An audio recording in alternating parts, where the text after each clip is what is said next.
আমার আল্লাহ রাসূল সাল্লাল্লাহু আলাইহি ওয়াসাল্লাম বলেন, কয়েকটি কারণের বান্দার আমলনামায় যদি সংকীর্ণতা থাকে, স্বল্পতা থাকে, সে যদি জাহান্নামের কয়েদি হয়ে দুনিয়া থেকে বিদায় হতে চায় বা বিদায় হতে পারে, এমন কিছু কাজ যদি করতে হবে।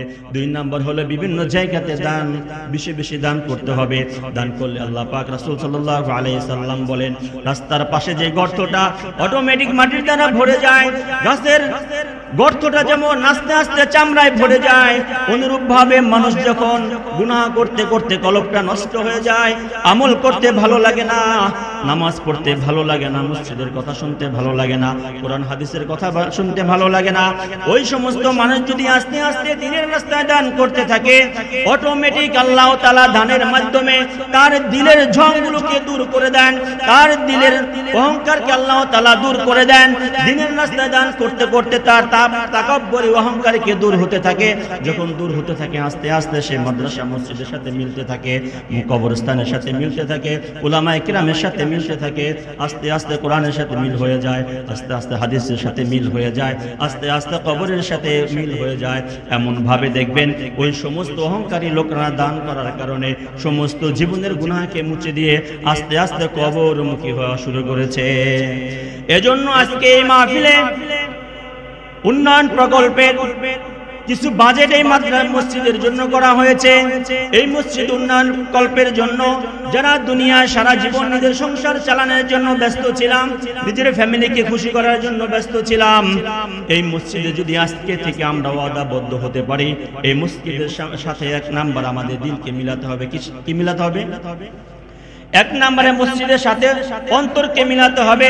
হাদিস শরীফে পাওয়া যায়, যার অন্তর মসজিদের সাথে লেগে থাকে 6টা গুণ আছে। কয়টা? 6টা বৈশিষ্ট্য তার জন্য। 1 নম্বরে যার দিল মসজিদের সাথে মিলে থাকবে, যার দান মসজিদের সাথে হবে, যার কলব মসজিদের সাথে হবে, যার যাতায়াত মসজিদের সাথে হবে, 1 নম্বরে আল্লাহ তাআলা তার গুনাহকে মাফ করে দেন। 1 নম্বরে কি? তার গুনাহকে মাফ করে দেন। 2 নম্বরে হলো আল্লাহ তাআলাকে নৈকট্য লাভের জন্য, আল্লাহ তাআলাকে পাওয়ার জন্য সহজ হয়ে যায়। কয় নাম্বার এটা? 1 নাম্বার হলো আপনি যখন মসজিদে যাব আসবো, আল্লাহ তাআলা প্রত্যেক কদমে কদমে গুনাহ মাফ করবে। প্রত্যেক যাওয়ার সময় যে কদম দেব গুনাহ মাফ হবে, প্রত্যেকটা গুনাহ মাফ হবে, প্রত্যেকটা কদমে কদম আপনার ইজ্জত বাড়তে থাকবে। আবার যখন নামাজ পড়বো, নামাজ পড়া যখন আবার ফিরবো, এই ফিরার সময় যখন আমরা কদম দিব, এই কদমে কদমে গুনাহ আমাদের মাফ হতে থাকবে। আর যখন মসজিদে আমরা নামাজের জন্য অপেক্ষা করব, আল্লাহ রাসূল সাল্লাল্লাহু আলাইহি ওয়াসাল্লাম ঘোষণা করেছেন, যেই ব্যক্তি মসজিদে 1 ওয়াক্ত নামাজ পড়ার পর অপর ওয়াক্ত নামাজের জন্য অপেক্ষায় থাকবে, ওই ব্যক্তি এই সময়ের ভিতরে যতটুকু সময় অতিক্রম করবে, প্রত্যেকটা সময়ে তার নামাজের খাতায় নাম উঠবে। এজন্য 1 নম্বরে আমাদের দিল মসজিদের সাথে রাখতে হবে, 2 নম্বরে আমাদের যাতায়াত মসজিদের সাথে রাখতে হবে, 3 নম্বর আমার ফায়দা হলো হাসরের ময়দানে যেদিন কোনো আরশের ময়দানে কোনো ছায়া থাকবে না, সকলেই পেরেশান হয়ে নিজের হিসাবের জন্য শব্দ উচ্চারণ করতে থাকবে, ইয়া নাফসি ইয়া নাফসি, হে আল্লাহ আপনি আমাকে বাঁচান, হে আল্লাহ আমাকে বাঁচান। ওই হাসরের কঠিনের ময়দানের ভিতরে আল্লাহ তাআলা গায়বী আওয়াজ থেকে শব্দ আসবে, এ দুনিয়ার উম্মতেরা, এ দুনিয়ার বান্দা বান্দিরা, যাদের দিল যাদের ভালোবাসা আমার মসজিদের সাথে ছিল, তারা আজ অমুক জায়গা আরশের ভিতরে ছায়া আছে, ওই ছায়ার নিচে তোমরা বসে যাও। ওই সমস্ত মানুষ যারা দুনিয়াতে মসজিদের সাথে সম্পর্ক ছিল, মসজিদের সাথে ভালোবাসা ছিল, মসজিদকে দেখাশোনা করেছে, মসজিদকে নির্মাণ করেছে, ওই সমস্ত ব্যক্তির জন্য আরশের নিচে একটি ছায়া আল্লাহ তাআলা নির্ধারণ করে দিবেন। বনগ্রাম পুরাতন মাদ্রাসা সংলগ্ন জামে মসজিদের উন্নয়ন কল্পে 3য় বার্ষিক ওয়াজ মাহফিল 24শে ডিসেম্বর রোজ বুধবার আজ বাদ আসর হতেই এই মাহফিলের কার্যক্রম চালু হয়েছে। স্থান আমরা দেখেছি মসজিদ মাঠ প্রাঙ্গণ। মসজিদ হলো কার ঘর? আল্লাহর ঘর। আল্লাহর ঘরের সামনে যে জায়গাটা থাকে ওই জায়গাটা কার? আপনার বাড়ির সামনে যদি আপনার জায়গা থাকে ওই জায়গার মালিক কে হয়? কথা বলেন। আমার আপনার বাসার সামনে যদি জায়গা থাকে ওই জায়গার মালিক কে হই? যদি আমার মালিকানায় থাকে সেই জায়গার মালিক কে? আমি। তাহলে মসজিদের সামনে যে মাঠ থাকে ওই মাঠের জায়গাটা যদি মসজিদের জন্য হয়, হাদিসে পাওয়া যায় ওই মসজিদের মালিক যিনি, ওই জায়গাটার মালিক তিনি। মসজিদে ঢুকলে যদি আল্লাহর মেহমান হয়, কারণ হলো মসজিদ আল্লাহর ঘর। আমার ঘরে আপনার ঘরে যদি দুনিয়ায় কোনো মেহমান আসে, আমরা বলি অমুকের মেহমান আসছে ঘরে, কি বলেন ঠিক না? আমার আল্লাহর রহমতের ফেরেশতারা যখন আমি আপনি মসজিদে প্রবেশ করি, রহমতের ফেরেশতারা এক ফেরেশতার আর এক ফেরেশতার কাছে কথোপকথন শুরু করে যে হে ফেরেশতা, দেখো আল্লাহর মেহমান ঘরে আসছে।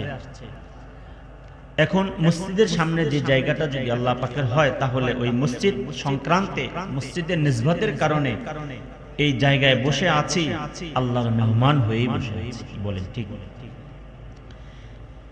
প্রধান অতিথি হিসাবে আজ উপস্থিত হয়তো নেই, সৌদি আরব প্রবাসী জনাব মোহাম্মদ আব্দুল আওয়াল মিয়া। এই মাহফিলের সর্বোপরি সফলতা কামনায় উনি প্রধান অতিথি হিসাবে নাম দিয়েছেন। আমরা তার জন্য দোয়া করব মাহফিলের শেষ প্রান্তে। আল্লাহ তাআলা তিনার হায়াতে এবং জানে মালে সর্বদিক থেকে বরকত দিক, বিপদ আপদ থেকে হেফাজত করুক। সভাপতি হিসাবে জনাব মোহাম্মদ জহিরুল ইসলাম বাবুল, চাকরিজীবী, আলহামদুলিল্লাহ আমাদের মাঝেই উপস্থিত আছেন। চাকরি থেকে ছেড়ে চলে আসা কত যে টাফ ব্যাপার, যারা ছেড়ে চলে আসে তারাই বুঝে। চাকরি ছেড়ে এদিক সেদিক লড়াচড়া যায় না। তারপরেও আপনাদের মুহাব্বতের কারণে, মসজিদের মুহাব্বতের কারণে, মাহফিলের মুহাব্বতের কারণে, উলামায়ে কেরামের মুহাব্বত কারণে বছরে একবার এই মাহফিলের আয়োজন করা হয়। সে মাহফিলের সভাপতি যদি উপস্থিত না হয়, তাহলে এই সভার শোভা খায় না। সেজন্য উনার জন্য দোয়া থাকবে, আল্লাহ তাআলা উনার জান মাল এবং বাল বাচ্চা সকল দিক থেকে আল্লাহ তাআলা নিরাপদে রাখুক। উনি যেভাবে এই মাহফিলের এই মসজিদকে সম্মান করেছেন, এসে নিজের সমস্ত ব্যবসা বাণিজ্যকে ছেড়ে এই মাহফিলকে, এই মসজিদকে ইজ্জত সমতুল্য তিনি প্রমাণ করেছেন। আল্লাহ তাআলার কাছে আমরাও দোয়া করব, আল্লাহ আপনি সভাপতি সাহেবকে দুনিয়াতে এবং আখিরাতে আপনি ইজ্জতের জায়গাতেই বসায়া দিন, সকলে বলে আমিন। উদ্বোধক হিসাবে জনাব মোহাম্মদ দেলোয়ার হোসেন, বাংলাদেশ নৌবাহিনী, উনি আছে কিনা জানি না। আল্লাহ তাআলা উনাকেও সর্বদিক থেকে বালা মুসিবতকে হেফাজত করুক। পৃষ্ঠপোষকতায় আছে জনাব মোহাম্মদ নুরুন নবী, মালয়েশিয়া প্রবাসী, উনি প্রবাসে আছেন, ওনার জন্য আমরা দোয়া করব ইনশাআল্লাহ। প্রধান বক্তা আমাদের মাঝে কিছুক্ষণ মধ্যেই উপস্থিত হয়েছেন, আপনাদের সকলেরই সুপরিচিত মুফতি জাহিদুল ইসলাম নেত্রকোনা আমাদের মাঝে কিছুক্ষণ আগেই উপস্থিত হয়েছেন। বাকি আরো বিশেষ অতিথিবৃন্দ অনেকেরই নাম আছে, সবার নাম বললে তো আর আমরা আলোচনা যেতে পারবো না। যাদের নাম আছে সকলের নাম বললাম না, আল্লাহ পাক সকলের নাম জানেন। আপনাদের নাম আল্লাহ তাআলা আরশে আজিমে লিখে নিয়ে মসজিদের জন্য আছে, আপনারা বিশেষ অতিথি হিসাবে হয়েছেন। এবং সর্বদিক থেকে আল্লাহ তাআলা বালা মুসিবত থেকে হেফাজতে রাখুক। মাহফিল পরিচালনায় আছেন মোহাম্মদ হেদায়েতুল্লাহ, ইমাম ও খতিব অত্র মসজিদ, আলহামদুলিল্লাহ। এবং বিশিষ্ট ব্যবসায়ী, হজ কাবার পথে হজ কাফেলার অন্যতম দায়িত্বশীল, জিকির পরিচালনায় ছিলেন মোহাম্মদ সুলাইমান হোসেন এবং অন্য মাহফিল পরিচালনা কমিটি, মসজিদ কমিটি। এবং আমার সামনে উপবিষ্ট আছেন আল্লাহ প্রেমিক, দিন প্রেমিক, রাসূল প্রেমিক, কোরআন প্রেমিক, মসজিদ প্রেমিক একদল মর্দে মুজাহিদ, মুমিন, মুত্তাকিন, পরহেজগার। কোরআনের ভালোবাসার কারণে, শুরুতেই বলেছি কোরআনের সাথে মুহাব্বত করার কারণে আপনি আজ বসে আছেন এখানে। কোনো সময় নিজের বাসায় নিজে কখনো এরকম পলিথিন বা এরকম কাপড় বিছিয়ে নিজে কখনো নিজের বাসায় বসেন না, কিন্তু এমন এক জায়গাতে, এমন এক স্পেজে আপনি উপস্থিত হয়েছেন যে স্পেজে যা রাখা হয়েছে সেখানে সমস্ত নিজের বাহাদুরি, নিজের অর্থকরী, নিজের বরত্বতা, নিজের তাকব্বরি সব কিছুকে বিসর্জন দিয়ে আপনি আল্লাহর রাস্তে, আল্লাহকে রাজি খুশি করার জন্য, আল্লাহকে সন্তুষ্ট করার জন্য, পরকালের কবরকে আলোকিত করার জন্য, পরকালের কবরকে নূরে নূরান্বিত করার জন্য এখানে বসে গিয়েছেন। আমরাও আপনাদের জন্য দোয়া করব, আল্লাহ তাআলা যেরকম আপনাদের আজ এরকম বসায় দিয়েছেন, হাসরের ময়দানে জানি যারা জান্নাতে যাবে, জান্নাতে অন্তত এরকম একটা বসার সুযোগ করে দেখ, সকলে বলি আমিন। আমাদের এই মাহফিলে আরো উপস্থিত হয়েছেন আমাদের জন্মদাতা মা এবং বোনেরা, যাদের ওরসে আমাদের আর জন্ম। মারা যদি আর জন্ম না দিতেন, হয়তো দুনিয়ার আলো বাতাস আমরা দেখতে পাইতাম না। মা বাবা যদি আমার আপনাকে সঠিকভাবে পরিচর্যা না করতো, হয়তো এই সুনাম দেহের অধিকারী আমরা হতে পারতাম না। হতে পারতো বিকলাঙ্গ, হতে পারতো আমার আপনার পাও বাঁকা, হতে পারতো আমার আপনার হাত বাঁকা, হতে পারতো আমার আপনার মাথা একদিকে লম্বা। জন্মের সময় অনেক শিশু অনেকভাবেই জন্ম নেয়, কিন্তু সেটাকে মা আল্লাহ তাআলার ভালোবাসা, রহমতে, মায়া, মমতায় এই মায়েরা এত কষ্ট মেহনত করে আমাকে আপনাকে যে সৃজন করে সুন্দর করে অবকাঠামো সাজিয়ে দিয়ে মা বোনেরা এদিকে পর্দার আড়ালে বসে আছেন, উনাদের জন্য দোয়া করব আল্লাহ তাআলা ওনাদের সকলকে জানি মা আয়েশা রাদিয়াল্লাহু তাআলা আনহার মতো জান্নাতে কবুল করেন, সকলে বলি আমিন। আল্লাহ তাআলার দরবারে লাখো লাখো শুকরিয়ার সাথে শুরু করছি যে এই মসজিদের উন্নয়ন কল্পে যে মাহফিল আল্লাহ তাআলা আমাদের এখান থেকে মসজিদ সংক্রান্তে এবং কোরআন সংক্রান্তে, হাদিস সংক্রান্তে কিছু এলেন এবং কিছু জ্ঞান গরিমা নিয়ে আল্লাহ তাআলা যেন আমাদের সকলকেই নিজ নিজ ঘরে ফেরত দেন, সকলে বলি আমিন। আমি আপনি এখানে যে অবস্থায় বসতে পেরেছি, এই বসার পিছনে অনেক কিছু নিহিত আছে। আমি আপনি এই বয়স, যে বয়স পর্যন্ত আল্লাহ তাআলা জীবিত রাখছে, এই বয়সটা আমার আপনার জন্য বড় নিয়ামত। কি নিয়ামত? বড় নিয়ামত। আমার আপনার মতো অনেক ভাই বেরাদাররা এই দুনিয়া থেকে চলে গিয়েছে, আমার আপনার মতো অনেক ভাইদেরকে নিজে হাতে বিদায় দিয়ে দিয়েছেন। আপনার বয়স সমতুল্য অনেককে বিদায় দিয়েছেন, আপনার বয়সের চেয়ে ছোট অনেকদেরকে হাত দিয়ে বিদায় দিয়েছেন, আপনাদের বড় অনেককে নিজে হাতে বিদায় করে দিয়েছেন, ছোটকেও বিদায় করে দিয়েছেন, বড়কেও বিদায় করে দিয়েছেন। মাঝখানে প্রশ্ন জাগে, তাহলে মাঝখানে আমি আর আপনি কেমনি বেঁচে গেলাম? কি বলেন, ঠিক না? ছোটরেও বিদায় করেছেন, বড়রেও বিদায় করেছেন, পালা ছিল আপনার, আপনাকে আল্লাহ তাআলা নেন নাই, আপনাকে ছেড়ে দিয়ে আল্লাহ তাআলা আপনাকে মোহলাত দিয়েছেন। এর পিছনে হলো আল্লাহ তাআলা চাচ্ছেন আমার মুখ থেকে আল্লাহ তাআলার কৃতজ্ঞতা, আল্লাহ তাআলার শুকরিয়া, আল্লাহ তাআলার মুহাব্বত আমার আপনার দিল থেকে কতটুকু অর্জন করতে পারি। এজন্য আমাকে আপনাকে একটু সুযোগ দিয়েছে, এ বান্দা তোর ছোটরেও আমি নিয়ে নিয়েছি, তোর হাত দিয়ে বিদায় করে দিয়েছো, তোমার বড়কেও আমি নিয়ে নিয়েছি, তোমার হাত দিয়ে বিদায় করে দিয়েছো, মাঝখানে তোমার গ্যাপটা তোমাকে ছেড়ে দিলাম। এজন্য তুমি তোমাকে অনেক বড় কিছু মনে করো না, তুমি তোমাকে অনেক শক্তিশালী মনে করো না, বরঞ্চ তুমি তোমাকে মনে করো যে আল্লাহ তাআলা আমাকে বড় একটা নিয়ামত দিয়েছে, যে নিয়ামতটা হলো আমাকে আপনাকে জীবিত রাখছে। কি বলেন, ঠিক না? হতে পারতো আমি আর আপনি এরকম বিছানায় শুয়ে যেতে পারতাম, মৃত্যুর বিছানায় শুয়ে যেতে পারতাম, কিন্তু আমাকে আপনাকে শোয়ায় নাই। এর পিছনে একটু চিন্তার কারণ নেই? একটু চিন্তা করতে হবে না? অবশ্যই চিন্তা করতে হবে। এই চিন্তা করার জন্য আমাকে আপনাকে আল্লাহ তাআলা মুসলমান হিসাবে দুনিয়াতে পাঠাইছেন। আমি আপনি মুসলমান হিসাবে দাবি করতেছি, কিন্তু দুনিয়ার শুরু থেকে এ পর্যন্ত হযরত আদম আলাইহিস সালাম থেকে আমি পর্যন্ত যতগুলো মানুষ দুনিয়াতে আসছে, সকল মানুষের উপরে একটি লকব আছে, বনি আদম। কি আছে? বনি আদম। এই বনি আদমের জন্য আল্লাহ তাআলা একটি সংবিধান রেখে দিয়েছেন। কি দিয়েছেন? সংবিধান। বিভিন্ন নবী রাসূল দুনিয়াতে পাঠাইছেন, বিভিন্ন নবী রাসূলের উপরে আল্লাহ তাআলা বিভিন্ন নবী রাসূলের উম্মতদের জন্য সংবিধান পাঠিয়ে দিয়েছেন। আজ থেকে 1400-1450 বছর আগে নামদার তাজদারে মদিনা মুহাম্মদ মুস্তাফা সাইয়্যিদুল মুরসালিন খাতামুন নবিয়্যিন মুহাম্মদ মুস্তাফা সাল্লাল্লাহু আলাইহি ওয়াসাল্লামের উপরে 40 বছর অতিবাহিত হওয়ার পর যখন তার উপরে কোরআন নাজিল করেছেন, ওহী নাজিল করেছেন, নবুয়তের খেতাব দিয়েছেন, তখন থেকে 40 বছর বয়স থেকে আল্লাহ রাসূল সাল্লাল্লাহু আলাইহি সাল্লাম নবী হিসাবে আখ্যায়িত পেয়েছেন।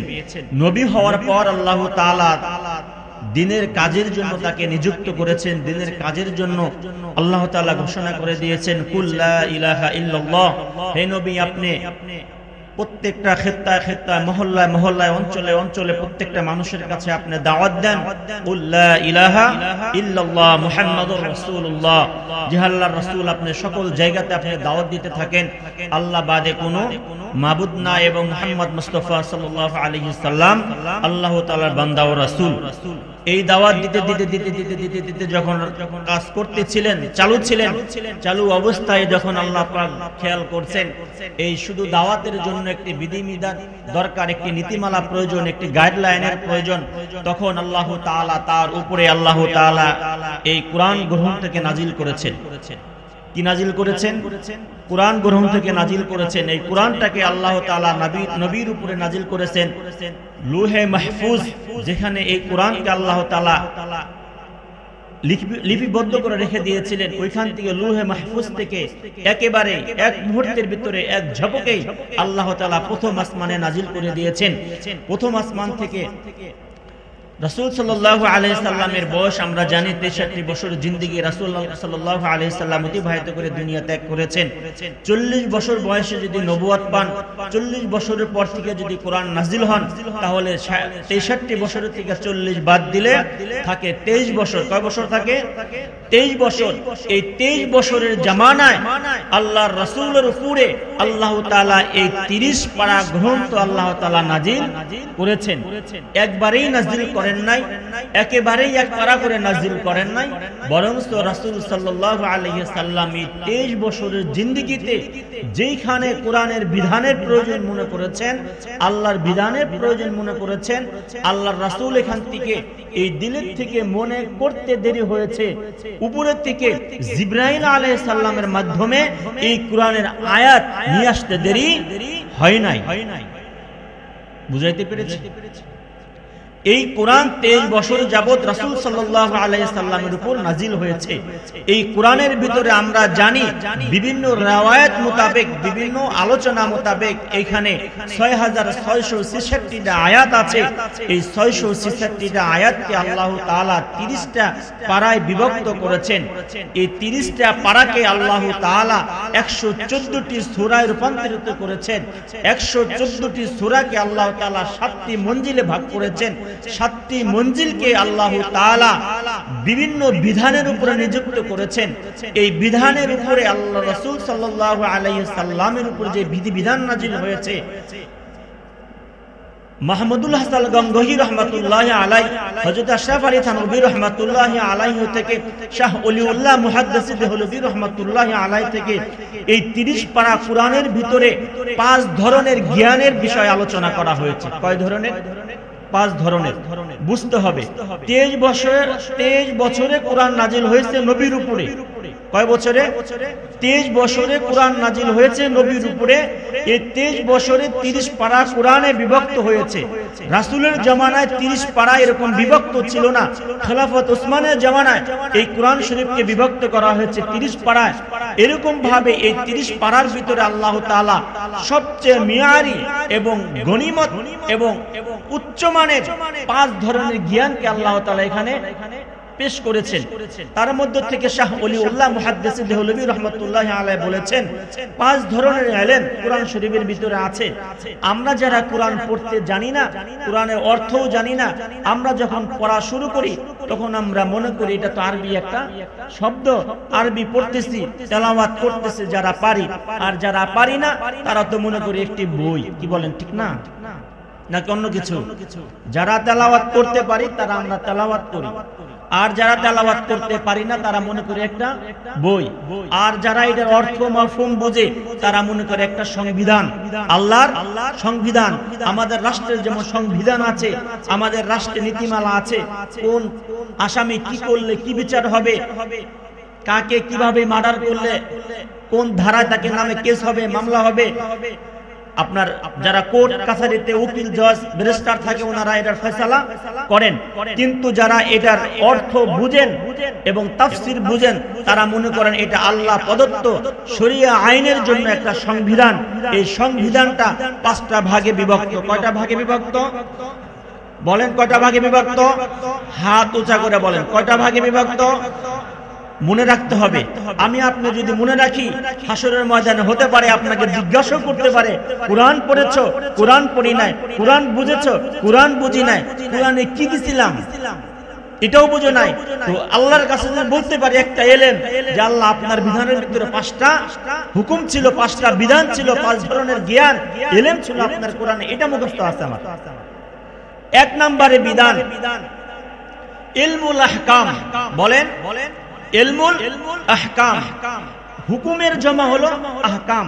হুকুমের বাংলা, হুকুম এটা আরবি শব্দ। কি শব্দ? হুকুম এটা আরবি শব্দ। হুকুমের বাংলা হলো আদেশ। কি আদেশ। আমরা মানুষকে বলি একটা হুকুম দাও, এই কাজটা যিনি করে দেয়, কি বলেন? ইংরেজিতে বলি অর্ডার দেন, হুকুমেরই ইংরেজি হচ্ছে অর্ডার, অর্ডারের আরবি হচ্ছে হুকুম, হুকুমের বাংলা হচ্ছে আদেশ।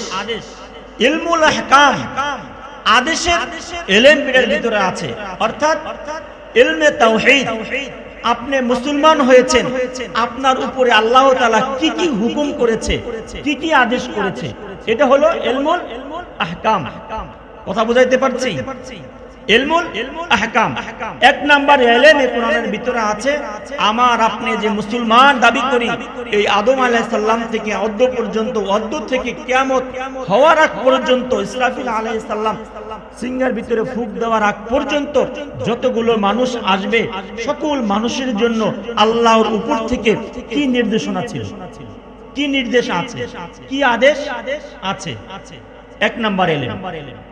দুই নাম্বার ইলম ইলমুল জাদাল।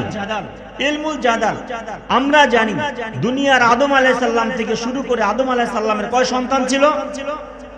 বলেন। দুই সন্তান ছিল, হাবিল এবং কাবিল। আমরা জানি একজন দিনদারের পথে ছিল, আর একজন বেদিনের পথে ছিল। সেইখান থেকে শুরু হয়েছে বেদিন, ইহুদি, খ্রিস্টান, নাসারা, বৌদ্ধ, পাদ্রী, যা আছে সেখান থেকে শুরু হয়েছে। এ পর্যন্ত হাজার হাজার অমুসলিম, হাজার হাজার ইহুদি, খ্রিস্টান, নাসারা ইসলামের সাথে ঝগড়া করেছে না? ইসলামের সাথে বিভেদ করেছে না? ইসলাম নিয়ে প্রশ্ন করেছে না? কুরআন নিয়ে প্রশ্ন করেছে না? ওই সমস্ত মুনাফিক, ওই সমস্ত বেদিন, ইহুদি, খ্রিস্টান, কাফেরদের জবাব দেওয়ার জন্য এই কোরআনের ভিতরে কিছু আয়াত আল্লাহ তাআলা নাজিল করেছেন, সেটার নাম দিয়েছে ইলমুল জাদাল। অর্থাৎ ঝগড়া সংক্রান্ত যারা ঝগড়া লিপ্ত হয়েছে, ইহুদি, খ্রিস্টান, রাসূলের সাথে তর্ক গিয়েছে, সাহাবায়ে কেরামের সাথে তর্ক গিয়েছে, কোরআনকে মিথ্যা অপবাদ দিয়েছে, কোরআনকে কোরআন হিসেবে তারা মানে নাই, এদিকে সর্বদিক থেকে এখানে ইলমুল জাদাল সংক্রান্ত আল্লাহ তাআলা ইলম নাজিল করেছে। বাকি তিন ধরনের ইলম আছে। ইলমুল তাফসীর বিআইয়ামিল্লাহ, ইলমুল তাফসীর বিআইয়ামিল্লাহ, ইলমুল তাফসীর বিল মাউত ওয়া মা বা'দা। এক ধরনের ইলম ইলমুল তাফসীর, যেটা ইলমুল তাফসীর বিআইয়ামিল্লাহ। আইয়াম হলো ইয়াউমুল জুমা, বহু বচন। এমন কিছু দিনের ভিতরে আল্লাহ তাআলা ইশাআতের দিনের জন্য বিশেষ কিছু বান্দার জন্য, বিশেষ কিছু নবীদের উপরে আল্লাহ তাআলা কিছু রহমত স্বরূপ কাজ ঘটিয়ে দিয়েছেন, ঘটনা ঘটিয়ে দিয়েছেন, সেগুলো আল্লাহ তাআলা কোরআন শরীফে বর্ণনা করেছেন। একটু টাচ দিয়ে যাই। আমরা জানি মুহাম্মদ রাসূলুল্লাহ সাল্লাল্লাহু আলাইহি সাল্লামের অসংখ্য মুজিজার ভিতরে একটা মুজিজা আছে, যে দুনিয়ার থেকে আকাশ চন্দ্রের দিকে, চাঁদের দিকে ইশারা দিয়ে চাঁদকে দুই টুকরা করে দিয়েছিল। এমন ঘটনা আছে না? সেটা হলো ইলমুল তাসকির বিআইয়ামিল্লাহ। ইলমুল তাসকির বিল মাউত ওয়া মা বা'দা, মানুষের মৃত্যুর আগে এবং মৃত্যুর পরে কি হবে এই কোরআনে ঘোষণা করে দিয়েছে। সেই কোরআনের বর্ণনা মোতাবেক আমরা পাঁচ ধরনের ইলম এই কোরআনের ভিতরে আছে। এক নম্বরে হলো বিধিবিধানের ইলম। বলেন, এক নম্বরে বিধিবিধানের ইলম। তাহলে আপনি দেখেন, আপনার সাথে বডির সাথে অ্যাকসেপ্ট করে নেন, আপনি আল্লাহর কোন হুকুম মতো আমি চলতেছি, কোন হুকুম মতো আমি চলতেছি না, কোন বিধান আমার উপরে আছে, কোন বিধান আমার উপরে নেই, এটার দিকে আমাকে আপনাকে অবশ্যই মিলিয়ে নিতে হবে। দুই নাম্বার, যদি আমার আপনার সাথে কোনো ইসলাম নিয়ে বেদিনরা, দুশমনীরা ঝগড়া করতে থাকে, এই ঝগড়ার জন্য যদি আমি উত্তর সঠিক না দিতে পারি, আপনি উলামায়ে কেরামের কাছে সহানুভূতি হবেন, কোরআনের আয়াত দিয়ে সে সমস্ত ঝগড়ার দলিল এখান থেকে দিতে পারবেন। বাকি তিন প্রকার ইলম যেটা রয়েছে, যেটা হলো ইশাআত ইসলামের জন্য কিছু ঘটনা আল্লাহ তাআলা এখানে বর্ণনা করেছেন। আরেকটা হলো কিছু নবীদের কাহিনী, যে নবীদের আমরা দেখি নাই, যে নবীদের উম্মতদেরকে দেখি নাই, ওই নবীদের কাহিনী, কাজ, কর্ম কোরআনের ভিতরে লিপিবদ্ধ করে দিয়েছেন। আমরা মুহাম্মদ সাল্লাল্লাহু আলাইহি সাল্লামকে দেখি নাই, কিন্তু তার বিধানকে আমরা মেনে নিয়েছি। কিন্তু মুহাম্মদ সাল্লাল্লাহু আলাইহি সাল্লাম আসার আগে যতগুলা নবী ছিল, সমস্ত নবীরই কিছু না কিছু না ঘটনা আছে, কিছু অলৌকিক ঘটনা আছে। নূহ আলাইহিস সালামের ঘটনা আছে, মুসা আলাইহিস সালামের ঘটনা আছে, ইয়াকুব আলাইহিস সালামের ঘটনা আছে, জাকারিয়া আলাইহিস সালামের ঘটনা আছে, ইউনূস আলাইহিস সালামের ঘটনা আছে, বিরল বিরল ঘটনা আছে, যে সমস্ত ঘটনা কোরআনের ভিতরে পাওয়া যায়। এখন সর্বোপরি কথা, সমস্ত নবীদের ঘটনা এখানে উল্লেখ করেছেন না, কিছু কিছু নবীদের ঘটনা উল্লেখ করেছেন উম্মতে মুহাম্মাদীকে বুঝানোর জন্য।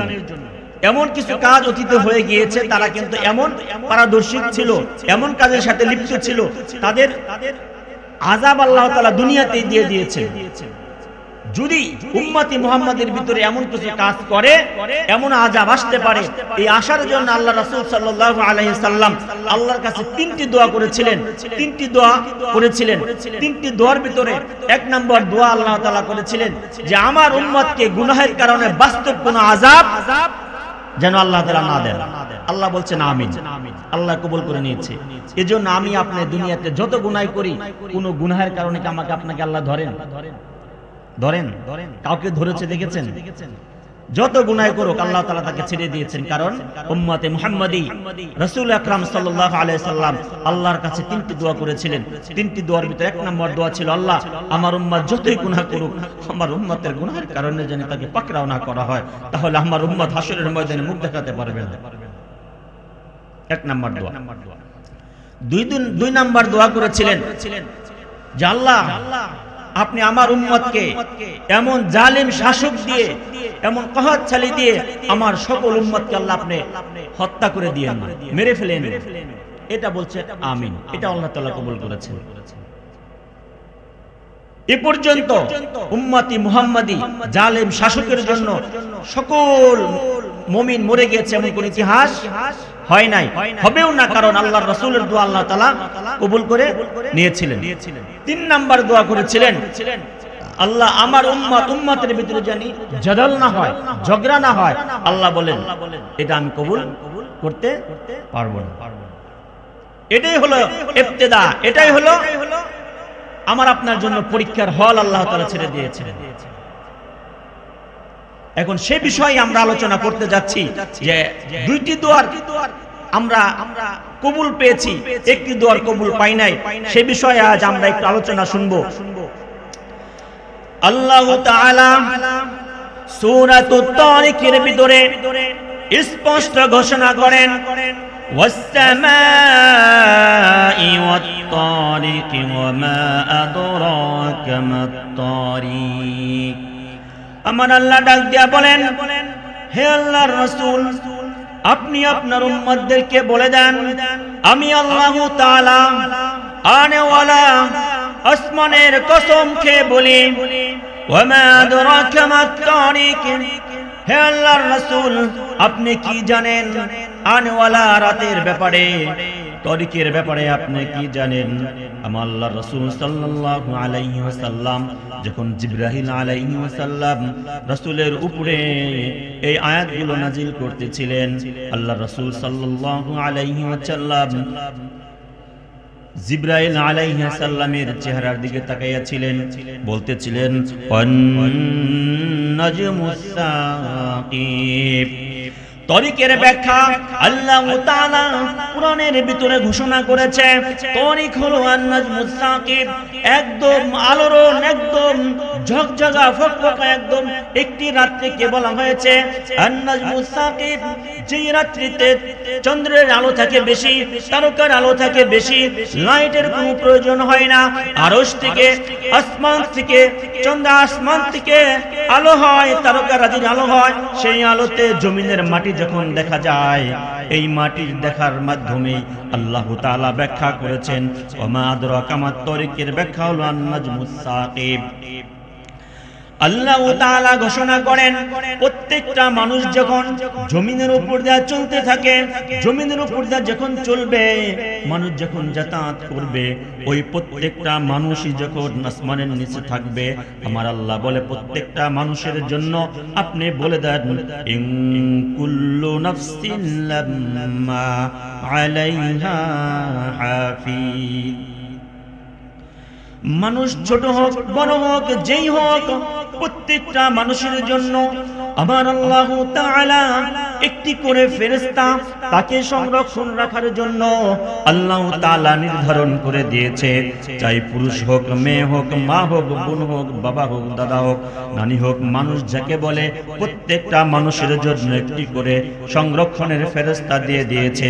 আমরা ইতিপূর্বে কয়েকদিন আগে জানতে পারলাম বাংলাদেশের ভিতরে যাদেরকে ইন্ডিয়ান ফেসিস্টরা টার্গেট করে আছে, গুলি করে মাথার খুলি উড়িয়ে দিবে, রাষ্ট্রীয় উপদেষ্টা যারা আছেন তাদের জন্য একজন করে বডিগার্ড নির্ধারণ করে দিয়েছে। কি বলেন ঠিক না?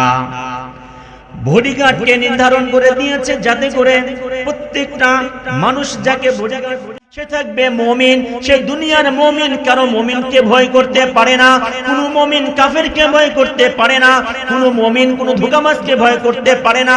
তার ভিতরে ঈমান থাকবে, তার ভিতরে ঈমানি তাকওয়া থাকবে, তার ভিতরে ঈমানি সাহস থাকবে, তার ভিতরে ঈমানি প্রেরণা থাকবে। তার ভিতরে যদি থাকে, আমার আল্লাহ বলেন দুনিয়াতে যেই মানুষ যাকে বডিগার্ড দেওয়া হয়, আমি আল্লাহ আরশ থেকে সেই কোরআনে নীতিমালা দিয়েছি, ওয়া ইন কুল্লু নাফসিন লাম্মা আলাইহা হাফিজ। প্রত্যেকটা মানুষের জন্য একজন সংরক্ষণ ফেরেশতা দিয়েছে। সদা সর্বদা ওই মানুষটা ওই ফেরেশতাটা মানুষটাকে সংরক্ষণ করবে, বিপদের থেকে রক্ষা করবে, বালা মুসিবত থেকে রক্ষা করবে, আচানক দুর্ঘটনা থেকে রক্ষা করবে। এমন ভাবে আমরা জানি, আমরা অনেক ঘটনা শুনেছি, অনেক তাফসীর শুনেছি। কিরামান কাতিবিন, প্রত্যেকটা মানুষের ডান কাঁধে এবং বাম কাঁধে ফেরেশতা আছে কি নাই? প্রত্যেকটা মানুষের ডান কাঁধে এবং বাম কাঁধে ফেরেশতা আছে। কিরামান কাতিবিন, আমরা বলি কিরামান কাতিবিন। এখানে কেউ বলি কিরামান কাতিবিন, কিরামান এক ফেরেশতা, কাতিবিন আর এক ফেরেশতা। বরঞ্চ কথাটা এমন নয়। কিরামান শব্দের অর্থ সম্মানিত, কাতিবিন অর্থ লেখক। যে কিতাব লেখে তাকে বলা হয় কাতেব, আর কাতেবের বহু বচন হয় কাতিবিন। এজন্য কিরামান কাতিবিন। প্রত্যেকটা মানুষের ডান কাঁধে আর বাম কাঁধে ডান কানের ফেরেশতাকে নিযুক্ত করা হয়েছে। বান্দা যখন একটি করে নেক কাজ করবে, সাথে সাথে তার নেক কাজটা লিপিবদ্ধ করার জন্য। আর বাম কাঁধে একজন ফেরেশতা নিযুক্ত করা হয়েছে, যখন বান্দা গুনাহ করবে তখন ওই বান্দার গুনাহটা বাম কাঁধের ফেরেশতা লিখবে। উভয়টাকে সম্বোধন করে আল্লাহ তাআলা বলেছেন কিরামান কাতিবিন। এই হলো দুইজন ফেরেশতা আমার আপনার আমলনামাকে সংরক্ষণ করার জন্য নিযুক্ত আছে। তাহলে আমরা যে এই আয়াতটা পড়েছি, কুল্লু নাফসিন লাম্মা আলাইহা হাফিজ, এই আয়াতের অর্থ কি দাঁড়ায়? এই আয়াতের মাফহুম কি দাঁড়ায়? আল্লাহর এখানে শাব্দিক অর্থ যদি নেই, ইন কুল্লু নাফসিন মানে প্রত্যেকটা নফসের জন্য, লাম্মা আলাইহা হাফিজ, হাফিজ মানে আমরা বলি হাফিজে কোরআন। যে কোরআনকে মুখস্থ করে তাকে বলি আমরা হাফিজে কোরআন। অর্থাৎ সে হেফজ করেছে, কোরআনকে মুখস্থ করেছে, তার নাম হয়েছে হাফিজে কোরআন। আর যে সংরক্ষণ করবে, যে পাহারা দিবে তাকে বলে হাফেজ। আল্লাহ তাআলা ঘোষণা করেছে ওয়া ইন কুল্লু নাফসিন লাম্মা আলাইহা হাফিজ। প্রত্যেকটা মানুষের জন্য আল্লাহ তাআলা একটি করে রহমতের ফেরেশতা নিযুক্ত করে দিয়েছে তার বডিগার্ড হিসাবে। চিৎকার দাও সুবহানাল্লাহ। কি মনে করেন আমাকে আপনাকে আল্লাহ এমনি সৃষ্টি করে ছেড়ে দিয়েছে? আমার আপনার পিছনে কেউ নাই, বুঝছেন? হ্যাঁ, এমনিতে চলতেছে আমরা। দুনিয়ার কোন ছোটতম ছোট জিনিস একা চলতে পারে না, আর আমি আপনি কত জিনিস নিয়ে চলতেছে একা। তার পিছনে কি কোনো চিন্তা নাই? এর পিছনে কেউ নাই? আছে, কিন্তু আমরা চিন্তা করি না, আমরা ফিকির করি না। পর্দার মা বোনেরা আছেন, গভীর মনোযোগ সহকারে কথাগুলো শুনেন। স্বল্প সময় কথা শেষ দেব ইনশাআল্লাহ। আমরা একটু চিন্তা করি না এই বিষয়ে। আল্লাহ তাআলা বলে দিয়েছেন, আমি আপনি দুনিয়াতে যখন চলি শুধু নিজেকে ওয়ানলি ওয়ান ম্যান মনে করি, যে আমি একজন মানুষ, আমার সাথে কেউ নাই। আমি যখন গুনাহ করি তখন চিন্তা করি বামে তাকাই কোনো মানুষ আছে কিনা, ডাইনে তাকাই কোনো মানুষ আছে কিনা, পিছনে তাকাই কোনো মানুষ আছে কিনা, সামনে তাকাই কোনো মানুষ আছে কিনা। চারদিকে নজর দেওয়ার পর আমরা গুনার ভিতরে লিপ্ত হই। কি বলেন ঠিক কিনা? আমি বামে দেখলাম কোনো লোক নেই, ডাইনে দেখলাম কোনো লোক নেই, পিছনে দেখলাম কোনো ম্যান নেই, সামনে দেখলাম কোনো ম্যান নেই, উপরে দেখলাম খোলা আসমান, নিচে দেখলাম জমিন দিয়ে আটকানো। তাহলে নিজেই পরিধি করেছি, এখন আর কেউ নাই, গুনাহটা করা যেতে পারে। আমার আল্লাহ ডাকদা বলে, এ আমার বান্দা, সদা সর্বদাই খেয়াল রেখো, প্রত্যেকটা মানুষ যখন একটা করে গুনাহ করে, ওই গুনাহের পিছনে কয়েকটা সাক্ষী আল্লাহ তাআলা নিজে করে নেন। এক নম্বরে সাক্ষী হয় আমার আল্লাহ। কারণ এই দুনিয়ার ভিতরে যা কিছু হচ্ছে, মাটির নিচে যা কিছু হচ্ছে, আসমানের উপরে যা কিছু হচ্ছে, সবকিছু পরিদর্শন কে করতেছেন? কথা বলেন। আমার আল্লাহ তাআলা বলেন, বান্দা তুই যখন গুনাহ করস, আমি তোর দিলের দিকে, তোর বিবেকের দিকে তাকায়া থাকি, একবারও কি আমারে স্মরণ করস কিনা? বান্দা যখন আল্লাহরে ভুলে গিয়েছে, আল্লাহ বলে তোকে আমি ভুলে গেলাম, তোর গুনার দিকে আমি তাকাবো না, আমি তোর থেকে দূরে। এবার আমার দুইজন ফেরেশতা কিরামান কাতিবিন, তুই গুনাহ করবি, গুনাহ করার সাথে সাথে একটা ফেরেশতা সেটা লিপিবদ্ধ করবে। ওয়াইন কুল্লু নাফসিন লাম্মা আলাইহা হাফিজ। আর যখন তুমি গুনার ভিতরে লিপ্ত হবা, দ্বিতীয় তৃতীয় নাম্বার সাক্ষী হবে তোমাকে সংরক্ষণ সেফটিদাতা যে ফেরেশতা ছিল, এই কোরআনের আয়াতের মাধ্যমে সে তোমার সাক্ষী হয়ে যাবে। 4 নম্বরে সাক্ষী হবে তুমি যেই জমিনের যেই জায়গাটার উপরে খানিয়ে তুমি গুনাহ করেছো, ওই জায়গাটা তোমার জন্য গুনাহের জন্য সাক্ষী হয়ে যাবে। 5 নম্বর সাক্ষী হবে তোমার আশেপাশে যতগুলো তরলতা ছিল, প্রত্যেকটা গাছ তোমার সাক্ষী হয়ে যাবে। এরপরে 6ম নম্বর সাক্ষী হবে খোলা আসমান তোমার বিরুদ্ধে সাক্ষী দেবে যে খোলা আসমানের নিচে তুমি কি ছিলা? গুনাহ করতেছিলা। তাহলে প্রত্যেকটা বান্দা বান্দি যখন একটা গুনাহ করে, একটা গুনাহের জন্য কয়টা সাক্ষী হয়ে যায়? কথা বলেন। কথা 7টা। কয়টা? একটা গুনাহ করার পিছনে 7টা সাক্ষী হয়। আমরা রাষ্ট্রীয় পার্লামেন্টে একটা গুনাহের কারণে, একটা অপরাধের করার কারণে কয়টা সাক্ষী খুঁজি? 3টা সাক্ষী হইলে ওই আসামিকে আমরা বর্তমান জেলখানায় ভরে দেই, তার মামলাতে পাশ করার কোনো সম্ভাবনা থাকে না। আমার আল্লাহ বলে, তুই দুনিয়াতে 3 সাক্ষী দেখে ভয় পাইছস, আমি হাসরের ময়দানে তোর জন্য 7টা সাক্ষী খাড়া কইরা রাখছি। এজন্য আল্লাহ তাআলা পরের আয়াতে বলেন, ফালয়ানদুরিল ইনসানু মিম্মা খুলিক। হে আমার বান্দা, তোমার কি চিন্তা করো না? তোমাদের চিন্তা করা উচিত। ফালয়ানদুরিল ইনসান, মানুষের চিন্তা করা উচিত। মিম্মা খুলিক, মানুষকে আল্লাহ তাআলা কিসের থেকে সৃষ্টি করেছেন, মানুষকে কি দ্বারা আল্লাহ তাআলা বানিয়েছেন, এমন একটা চিন্তা প্রত্যেকটা মানুষের করা দরকার। আমি আপনি হাতকে এরকম লড়াচ্ছি, হাতের লড়ানোর পিছনে আমাকে আপনাকে আল্লাহ তাআলা কিভাবে সৃষ্টি করেছে, আর আমার পুরো সৃষ্টিটাই কিভাবে আসলো? আল্লাহ তাআলা সৃষ্টির ব্যাপারে চিন্তা করতে বলেছেন। আল্লাহ তাআলা মানুষকে সম্বোধন করে বলছেন, মানুষ যদি চিন্তা করার থেকে দূরে থাকে, মানুষ যদি টেনশন করে খুঁজে না পায়, মানুষকে কি দ্বারা সৃষ্টি করা হয়েছে, মানুষকে কিসের মাধ্যমে সৃষ্টি করা হয়েছে, সে জানি কোরআন গ্রহণ থেকে তেলাওয়াত শুরু করে। কোরআন তেলাওয়াতকে শুরু করার পর অমুক সূরায় অমুক আয়াতে এভাবে তেলাওয়াত করতে থাকে। খুলিকা মিন মাইন দাফিক। আল্লাহ তাআলা বলেন, প্রত্যেকটা মানুষকে এক ধরনের দাফিক পানি দিয়ে সৃষ্টি করা হয়েছে। সেই দাফিক পানিটার ব্যাখ্যা আমরা এখন করতে যাব না। দাফিক পানিটা কোথায় থেকে সেদিকে আমরা চলে যাচ্ছি। খুলিকা মিন মাইন দাফিক। আল্লাহ তাআলা পরবর্তী আয়াতের ভিতরে ঘোষণা করেন, এমন এক উছালদার পানি দিয়ে তোমাকে আমি আল্লাহ তাআলা বানিয়েছি, যেই বানানোর পিছনে সেই পানিটা অবস্থান করতেছিল ইয়াখরুজু মিন বাইনিস সুলবি ওয়াত তারাইব। মানুষের বডির ভিতরে 2 ধরনের হাড্ডি থাকে, একটা হলো সিনার হাড্ডি, আর একটা হলো রিডের হাড্ডি, যেটাকে আমরা মেরুদণ্ড বলি। সিনা এবং মেরুদণ্ডের হাড্ডির ভিতরে মধ্যখানের জায়গাতে এই পানিটা সব সময় অবস্থান করত। এই পানি নির্গত হওয়ার পর মায়ের রহিমের মাধ্যমে আমাকে আপনাকে আল্লাহ তাআলা দুনিয়াতে নিয়ে আসছেন। এবারে চিন্তা করেন, যে সমস্ত মানুষ চিন্তা করে আমাকে আল্লাহ তাআলা মায়ের গর্ভের মাধ্যমে দুনিয়াতে নিয়ে আসছে, আমাকে যখন মৃত্যুবরণ করতে হবে, মৃত্যুর পর তো কোনো মা আমাকে জন্ম দিবে না, আমাকে কোনো বাবা জন্ম দিবে না, তাহলে কি আমাকে পুনরায় আবার পুনরুজ্জীবিত করা সম্ভব কিনা? এমন প্রশ্ন যদি কোনো বান্দা করতে থাকে, নিজেকে ভুল বুঝতে থাকে, আমার আল্লাহ তাআলা সে আয়াতের ভিতরে ঘোষণা করেছে, এমন যদি চিন্তা কেউ করে থাকেন, এমন চিন্তা যদি করে থাকি, এই চিন্তা আমার আপনার জন্য হবে মহাবিপদের চিন্তা, মহাভুল চিন্তা। আমার আপনার অস্তিত্ব ছিল না, এই অস্তিত্ববিহীন থেকে আল্লাহ তাআলা অস্তিত্ব নিয়ে আসছে। এখানে আল্লাহ তাআলা বলেছেন, ইন্নাহু আলা রাজইহি লাকাদির।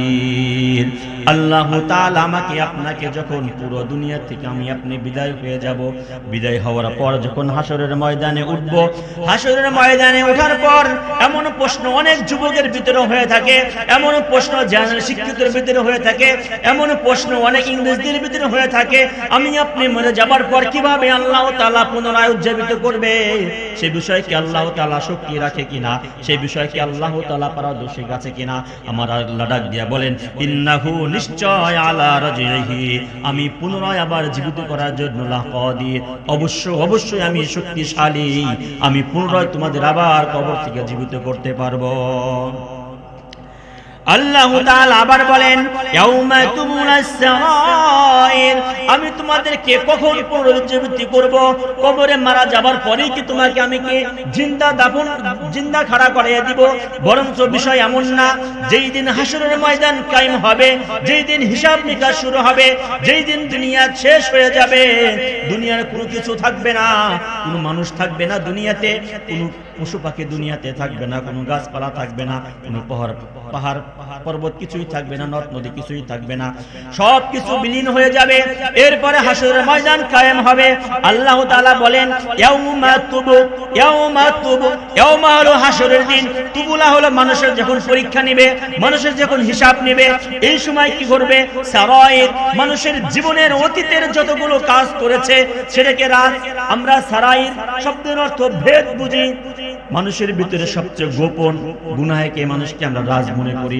মানুষ যেটা মানুষকে বলে বেড়ায় না, আমরা প্রশ্ন করি, মানুষের ভিতরে একটা গোপন রহস্য আছে, গোপন একটা তথ্য আছে, যে তথ্য মানুষকে বলে না। কি বলেন, ঠিক কিনা? মানুষের ভিতরে গুনাহের কিছু তথ্য থাকে, এই তথ্য কারো কাছে বলে না, বাবাও জানে না, মায়েও জানে না, স্ত্রীও জানে না, বন্ধু বান্ধবও জানে না। সেই গুনাহের খবর শুধু আমি আপনি জানি, আমার আল্লাহ পাকও জানে। আমার আল্লাহ ডাক দেয়া বলেন, তুবুলাস সারাইর, এমন দিন তোমাকে উঠানো হবে যেই দিন তোমার ভিতরে যতগুলা ভেদ ছিল, যতগুলা গোপন কথা ছিল, গোপন তথ্য ছিল, গোপন রহস্য ছিল, গোপন গুনাহ ছিল, সমস্ত গুনাহ হিসাব নিকাশের দিন আমি তোমাকে পুনরায় জীবিত করব। আল্লাহ তাআলা বলেন, ফামা লাহু মিন কুওয়াতিন ওয়ালা নাসির, আমি আপনি দুনিয়াতে যতদিন বসবাস করতেছি, বসবাসের ক্ষেত্রে কয়েক ধরনের শক্তি আমার আপনার ভিতরে কাজ করে। এক নম্বরে শক্তি কাজ করে হলো, এক নম্বরে শক্তি হলো নিজের অট্টালিকা, নিজের যদি টাকা পয়সা বেশি থাকে, নিজের টাকা পয়সার গরম থাকে একটা। কি বলেন, ঠিক কিনা? নিজের টাকা যত বেশি, মানুষ গরম তত বেশি। কি বলেন, ঠিক না? মানুষের টাকা যত বেশি, সে গরম তত বেশি। তার কাছে দুনিয়ায় ওই সমাজের কোনো মানুষ গণনা করার সময় নেই, আছে কিনা? আপনার টাকা পয়সার মালিক বেশি, আপনার সাধারণ মানুষকে, গরিব মানুষকে, অসহায় মানুষকে, দিনমজুরি খাটা মানুষকে আপনি মানুষই মনে করেন। তারা নিরীহ মানুষের মতো আপনি তাদেরকে কি করেন? ব্যবহার করেন। এটাই আল্লাহ তাআলা বলেছেন, ফামা লাহু মিন কুওয়াতিন ওয়ালা নাসির, হাসরের ময়দানে যখন মানুষকে উঠানো হবে, কোন মানুষ নিজের জন্য শক্তি পাবে না, সাহায্য পাবে না।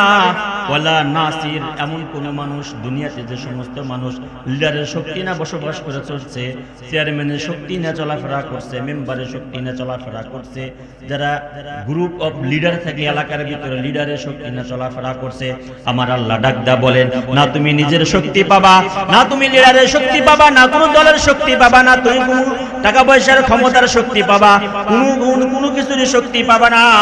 আল্লাহ তাআলা ডাকদা বলেন, ফামা লাহু মিন কুওয়াতি ওয়ালা নাসির ওয়াস সামাই যাতির রাজিই ওয়াল আরদি যাতিস সাদঈ ইন্নাহু লাকাউলুন ফাস্ট।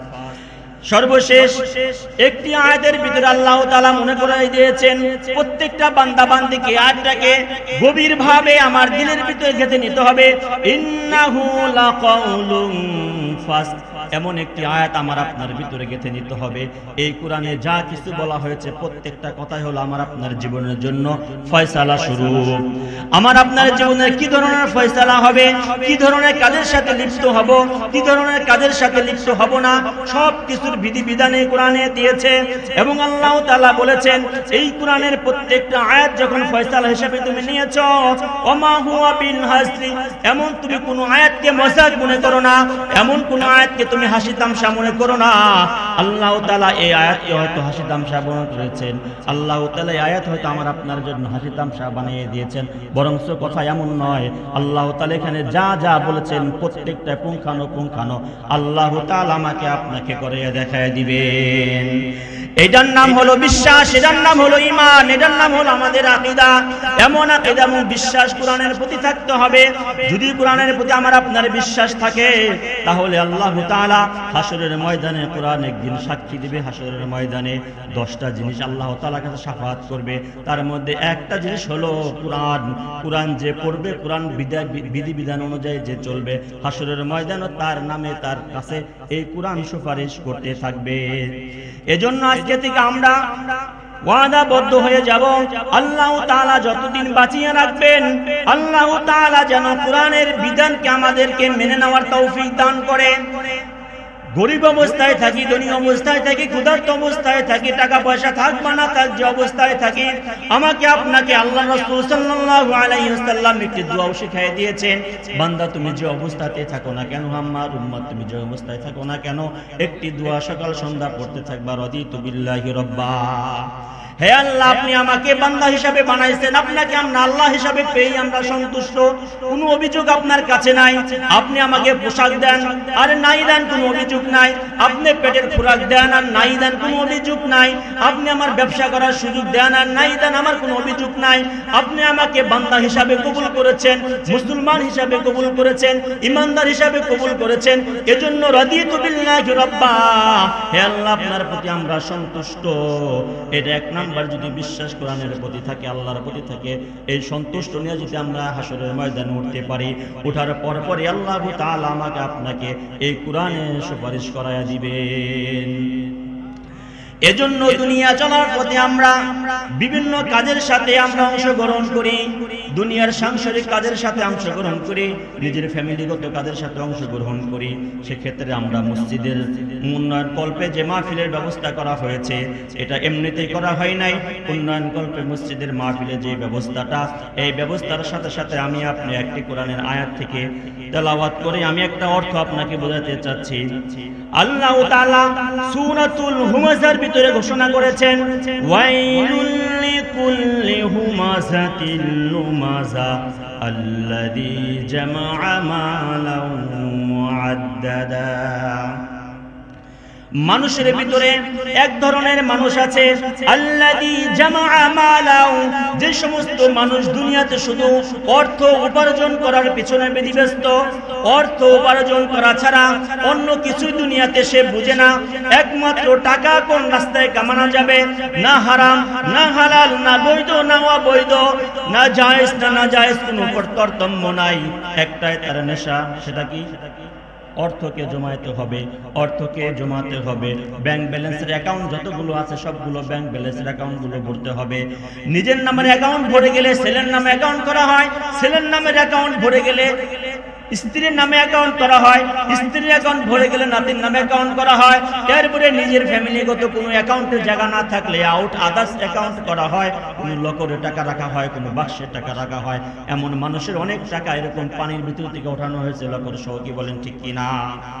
আমার আল্লাহ বলেন, আল্লাযী জামাআ মালাও আদ্দাদা, যে সমস্ত মানুষ শুধু দুনিয়াতে টাকা উপার্জন করবে আর গুনে গুনে সংখ্যা পরিপূর্ণ করবে, আল্লাহ তাআলা বলেন ওই সমস্ত মানুষের জন্য একটি ভয়ানক খবর আছে, ওই সমস্ত মানুষের জন্য একটি ভয়ানক আয়াত আছে। আল্লাহ তাআলা পরবর্তী আয়াতে বলেন, ইয়াহসাবু আন্না মালাহু আখলাদা ওই সমস্ত মানুষ শুধু ব্যাংক ব্যালেন্সের টাকা দেখছে, নিজের অট্টালিকা দেখছে, নিজের টাকার পিছু তাকায় তাকায় হিসাব করে নিজে কল্পনা করছে, ইহসাবু ধারণা করছে আন্না মালাহু, নিশ্চয় তার মাল, তার সম্পদ, আখলাদাহু, সারা জীবন তার সম্পদ থাকবে। তারা এমন ভাবে চিন্তা চেতনা করেছে, জীবনে এই অর্থ আমার থেকে শেষ হবে না, আমার থেকে অর্থ দূর হবে না, এই টাকা কেউ নিতে পারবে না, এই ব্যাংক ব্যালেন্স কেউ নিতে পারবে না। ইতিহাস সাক্ষী হয়ে গিয়েছে, এই দুনিয়াতে পার্লামেন্ট চালাইতে গিয়ে যতগুলা মানুষ এই দুনিয়ার এই বাংলাদেশের অর্থ করে চুরি করেছিল, ব্যাংক ব্যালেন্স নিয়েছিল, সমস্ত ব্যাংক ব্যালেন্স আস্তে আস্তে বের হয়ে আসতেছে কিনা। তাহলে বোঝা গেল, আমি আপনি যতই টাকা পয়সার হিসাব করি, এই টাকা পয়সার হিসাব আমাকে আপনাকে সারা জীবন মুক্ত রাখতে পারবে না। এই দুনিয়া ছেড়ে চলে যেতে হবে। আমার আপনার টাকা পয়সার অহংকার থেকে, টাকা পয়সার ভালোবাসা থেকে, টাকা পয়সার মুহাব্বত থেকে, টাকা পয়সার আন্তরিকতা থেকে আমাকে আপনাকে মুক্তি করতে হবে। এই মুক্তি যদি না করি, আমার আল্লাহ তাআলা বলেছেন, কতদিন টাকার অহংকার নিয়ে তুমি বেঁচে থাকবা, কতদিন তুমি টাকার অহংকার নিয়ে দুনিয়াতে প্রতাপশালী দেখাইবা, কতদিন তুমি বরত্বতা দেখাইবা। আমার আল্লাহ তাআলা সামনে ঘোষণা করেছেন, কাল্লা লা ইউবাদান্না ফিল হুতমা। তুমি যদি এরকম হিসাব করো যে টাকায় আমাকে বাঁচাবে, টাকায় আমাকে সারা জীবন কাছে থাকবে, আমার আল্লাহ বলেন যদি এমন ধারণা করো, ধারণা তোমার জন্য হবে মহাবিপদ। কাল্লা, আল্লাহ তাআলা স্পষ্ট ঘোষণা করে বলে দিয়েছেন, লা, কখনোই সম্ভব না। তোমার টাকা পয়সা সারা জীবন তোমার কাছে থাকবে না। টাকা পয়সায় তোমাকে কবর থেকে বাঁচাতে পারবে না, টাকা পয়সায় তোমাকে হাসর থেকে বাঁচাতে পারবে না, টাকা পয়সায় তোমাকে পুলসিরাত থেকে বাঁচাতে পারবে না। বরং যদি এমন ধারণা তুমি দুনিয়া ত্যাগ করো, কাল্লা লা ইউবাদান্না, তোমাকে নিক্ষেপ করা হবে ফিল হুতমা, এমন একটি জাহান্নামের ভিতরে। আল্লাহ তাআলা ঘোষণা করেন, হে আমার রাসূল, হুতমা সম্পর্কে আপনি কি জানেন? আল্লাহ রাসূলকে বলেন, ওয়া মা আদরাকা মাল হুতমা, হে আল্লাহর রাসূল, আপনি হুতমা সম্পর্কে কি জানেন? আমার আল্লাহ তাআলা বলেন, রাসূলকে জানিয়ে দেন, হুতমা হলো ওই সমস্ত বান্দা বান্দির জন্য যাদের টাকা পয়সার অহংকার বেশি, যাদের টাকা পয়সার লোভ লালসা বেশি, যাদের টাকা পয়সার লোভ লালসা বেশি, তাদের টাকা পয়সার জন্য আল্লাহ তাআলা এমন একটি ভয়ঙ্কর আয়াত নাযিল করে দিয়েছেন, নারুল্লাহিল মুকাদা, এমন জাহান্নামে তাকে নিক্ষেপ করা হবে, এমন জাহান্নামে তাকে ফেলে দেওয়া হবে, আল্লাতী তাত্তালিউ আলাল আফইদা। নারুল্লাহিল মুকাদা, এই নারুল্লাহিল মুকাদা জাহান্নামের আল্লাহ তাআলা ব্যাখ্যা দিয়েছেন, এমন জাহান্নাম, এমন ভয়ঙ্কর আগুন হবে, আল্লাতী, যে আগুনটা তাত্তালিউ আলাল আফইদা, আফইদা মানুষের হলো অন্তর, মানুষের হলো দিল। এই দিলের ভিতরে মানুষ যখন একটু কষ্ট পায়, এই দিলটাকে আগে ছোট করে ওঠে। এরকম ভাবে আমরা যখন কোনো গরম জিনিসের ভিতরে হাত দেই, হাত করার সাথে সাথে আগে দিলটা এরকম কেঁপে যায়। আমার আল্লাহ বলেন, এমন একটি জাহান্নাম, এই নামে রাখার সাথে সাথে তোমার কলিজাটা ফেটে যাবে। এরকম ভাবে আল্লাহ তাআলা বলেন, ইন্নাহা আলাইহিম মুসাদা, শুধু এমনই নয়, এই জাহান্নামে দেওয়ার পর জাহান্নামের যে মুখটা আছে, এই মুখটাকে আল্লাহ তাআলা মজবুতি রশি দিয়ে বেঁধে দিবে। বান্দা দেওয়ার পর আমার আপনার আজীবন সেখানে চলতে হবে। আল্লাহর রাসূল সাল্লাল্লাহু আলাইহি ওয়াসাল্লাম বলেছেন, এই সমস্ত মানুষ যদি এই ভয়ঙ্কর বিবৃতি থেকে বাঁচতে চায়, দুইটা কাজ করতে হবে। কয়টা কাজ? এক নাম্বার কাজ হলো, এই ব্যক্তিকে বেশি বেশি আমল করতে হবে, আত্মশুদ্ধি করতে হবে। নিজের ভিতরে যে অহংকার আছে, এই অহংকারকে দূর করতে হবে। এই অহংকার দূর করার সাথে সাথে আরেকটা কাজ করতে হবে, আল্লাহর রাস্তায়, দ্বীনের রাস্তায় দানের হাতটা প্রসারিত করতে হবে। আর রাসূল সাল্লাল্লাহু আলাইহি ওয়াসাল্লামের ঘটনার দিকে আমরা উপলব্ধি করতে পেরেছি। আল্লাহ রাসূল সাল্লাল্লাহু আলাইহি ওয়াসাল্লাম বলেন, রাস্তার পাশে যখন কোনো গর্ত খনন করা হয়, কি করা হয়? রাস্তার পাশে যখন কোনো গর্ত খনন করা হয়, সেই গর্তগুলো কিন্তু কোনো মাটি দিয়ে বোঝাতে হয় না। আস্তে আস্তে আস্তে আস্তে রাস্তার মাটি ধুয়ে ধুয়ে সেই গর্তগুলো আস্তে বুঝে যায়। এরকম ভাবে কোনো গাছের যদি কোনো খালকে ছিঁড়ে নেওয়া হয়, চাকু দিয়ে বা দাও দিয়ে উঠে নেওয়া হয়, ওই জায়গা কিন্তু কোনো ডাক্তার, কোনো সার্জারি ডাক্তার সেই জায়গাকে চামড়া দিয়ে প্লাস্টার করে দেয় না, বরং ওই জায়গাকে অটোমেটিক চামড়া আস্তে আস্তে ভরতে ভরতে কি হয়ে যায়? জায়গাটা অটোমেটিক মেকআপ হয়ে যায়। আমার আল্লাহ রাসূল সাল্লাল্লাহু আলাইহি ওয়াসাল্লাম বলেন, কয়েকটি কারণের বান্দার আমলনামায় যদি সংকীর্ণতা থাকে, স্বল্পতা থাকে, সে যদি জাহান্নামের কয়েদি হয়ে দুনিয়া থেকে বিদায় হতে চায় বা বিদায় হতে পারে, এমন কিছু কাজ যদি করতে করতে থাকে, তারা জীবন আস্তে আস্তে কাজগুলো গুছিয়ে নেবে। এক নাম্বার হলো নেক কাজ বেশি বেশি করতে হবে। দুই নাম্বার হলো বিভিন্ন জায়গাতে দান বেশি বেশি দান করতে হবে। দান করলে আল্লাহ পাক রাসূল সাল্লাল্লাহু আলাইহি সাল্লাম বলেন, রাস্তার পাশে যে গর্তটা অটোমেটিক মাটির দ্বারা ভরে যায়, গাছের গর্তটা যেমন আস্তে আস্তে চামড়ায় ভরে যায়, অনুরূপ ভাবে মানুষ যখন গুনাহ করতে করতে কলবটা নষ্ট হয়ে যায়, আমল করতে ভালো লাগে না, নামাজ পড়তে ভালো লাগে না, মসজিদের কথা শুনতে ভালো লাগে না, কোরআন হাদিসের কথা শুনতে ভালো লাগে না, ওই সমস্ত মানুষ যদি আস্তে আস্তে দিনের রাস্তায় দান করতে থাকে, অটোমেটিক আল্লাহ তাআলা দানের মাধ্যমে তার দিলের ঝংগুলোকে দূর করে দেন, তার দিলের অহংকারকে আল্লাহ তাআলা দূর করে দেন। দিনের রাস্তায় দান করতে করতে তার তাকাব্বুরি অহংকারকে দূর হতে থাকে। যখন দূর হতে থাকে, আস্তে আস্তে সে মাদ্রাসা মসজিদের সাথে মিলতে থাকে, কবরস্থানের সাথে মিলতে থাকে, উলামায়ে কিরামের সাথে মিলতে থাকে, আস্তে আস্তে কোরআনের সাথে মিল হয়ে যায়, আস্তে আস্তে হাদিসের সাথে মিল হয়ে যায়, আস্তে আস্তে কবরের সাথে মিল হয়ে যায়। এমন ভাবে দেখবেন ওই সমস্ত অহংকারী লোকরা দান করার কারণে সমস্ত জীবনের গুনাহকে মুছে দিয়ে আস্তে আস্তে কবরমুখী হওয়া শুরু করেছে। এজন্য আজকে এই মাহফিলে উন্নয়ন প্রকল্পের কিছু বাজেট এই মসজিদের জন্য করা হয়েছে। এই মসজিদ উন্নয়ন প্রকল্পের জন্য যারা দুনিয়ায় সারা জীবন নিজের সংসার চালানোর জন্য ব্যস্ত ছিলাম, নিজের ফ্যামিলিকে খুশি করার জন্য ব্যস্ত ছিলাম, এই মসজিদে যদি আজকে থেকে আমরা ওয়াদাবদ্ধ হতে পারি, এই মসজিদের সাথে এক নাম্বার আমাদের দিলকে মিলাতে হবে। কি মিলাতে হবে? এক নম্বরে মসজিদের সাথে অন্তরকে মিলাতে হবে। হাদিস শরীফে পাওয়া যায়, যার অন্তর মসজিদের সাথে লেগে থাকে, 6টা গুণ আছে। কয়টা? 6টা বৈশিষ্ট্য তার জন্য।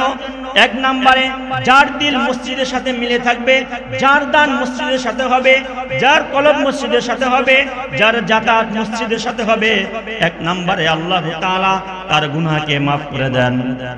এক নম্বরে কি? তার গুনাহকে মাফ করে দেন। দুই নম্বরে হলো আল্লাহ তাআলাকে নৈকট্য লাভের জন্য, আল্লাহ তাআলাকে পাওয়ার জন্য সহজ হয়ে যায়। কয় নাম্বার এটা?